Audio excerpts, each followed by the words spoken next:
Been very impressed with what I've walked into, and obviously a fantastic couple of years under Roy, and he deserves a lot of credit obviously, but we're still very ambitious. I have ambitions to obviously always overachieve. Whichever club I've gone into, I've tried to raise expectations and try and exceed them. I'll be no different of Fulham. Obviously last year's run in Europe was magnificent, and it's a standout season in the history of Fulham.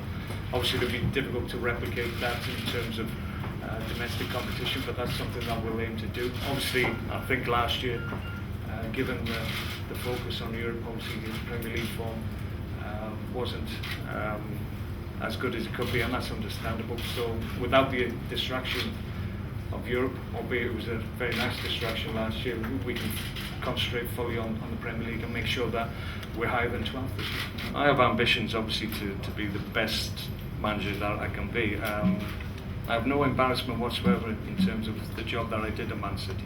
I think if you ask people there, people that are still there, they will agree. They will agree with that situation. Okay, circumstances didn't allow me to continue in the same job, but I would back my performance in terms of what I achieved there in my time there against anybody's ability to get the same amount of those players. The job Roy's done, as I've already intimated, was magnificent, and he maximised the results out of the group that he had.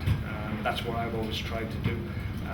I don't think it's a situation where I feel that my abilities won't enable me to do similar things that Roy did. And I think with the way I like to set my team up, I think it will lend well to the work that's already in place and what Roy's put in place. So I think there's certain elements of play. And obviously I saw the guys play at the weekend, and I watched them in training the last couple of days. There's certain things I feel that I like to see in my teams that we can put into place and make Fulham stronger than possibly they were in the last 2 years.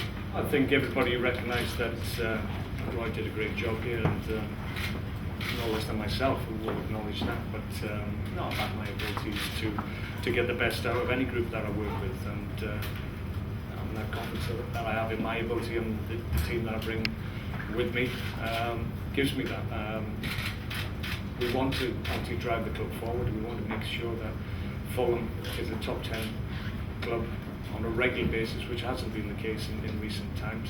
And we don't want the last 2 years to be, as I said before, standout seasons in the history of Fulham. We want to build on what's been achieved already here. Developing youth players and bringing them through, I think is vitally important to keep the heartbeat of the club alive and well, because I think if you're able to bring good young players through into the first team, I think because they've been part of the club for a significant length of time, then they have a real empathy for the club itself. We need more attacking options. We'll look at that, and what everybody knows is that good quality strikers come at a premium, so I'll have to talk very kindly to my chairman and see if we can address maybe the issue of those attacking options. Okay, Fraser, thank you.